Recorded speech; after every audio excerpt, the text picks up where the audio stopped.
Wala akong intention na manakot. Yung sa akin, babala lang yon.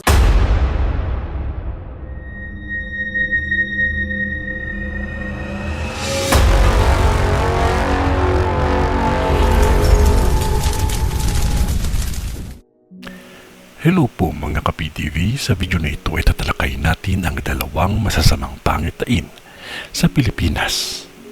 Pero kung ikaw ay hindi pa nakasubscribe sa aking channel, baka naman.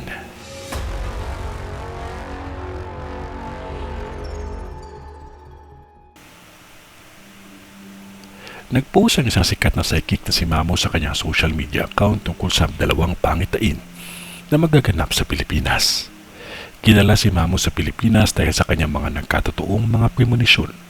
Si Mamo isang sikat na prophetic witch nang ibig sabihin na ginagamit niya ito para makita ang mga hinaharap bago pa ito maganap para makapagbigay ng babala sa mga tao. Si Mamo din ay naitampok na sa kapuso mo, Jessica Soho, dahil sa kanyang mga tahasang pagbanggit ng mga magaganap pa lamang. Kaya pakinggan na po natin ang vision ni Mamo. Unang vision.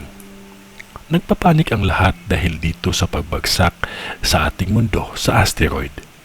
My gosh mga loves, advance naman kayo mag-isip bago ito dumating sa mundo natin, napipiraso na yan. At saka bago nyo takutin ang mga utak ninyo sa asteroid na ito, ang dapat nyong paghandaan ang bagyong darating na wawasak sa Luzon.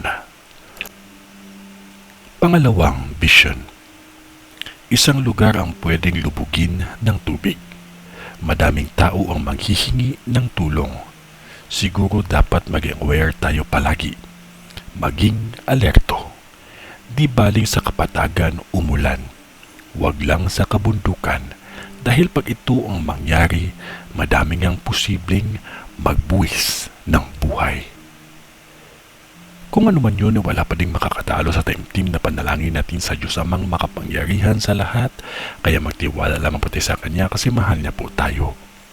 Sa ngalan ng Diyos Ama, ng Diyos Anak, at ng Diyos Espiritu Santo. Amen.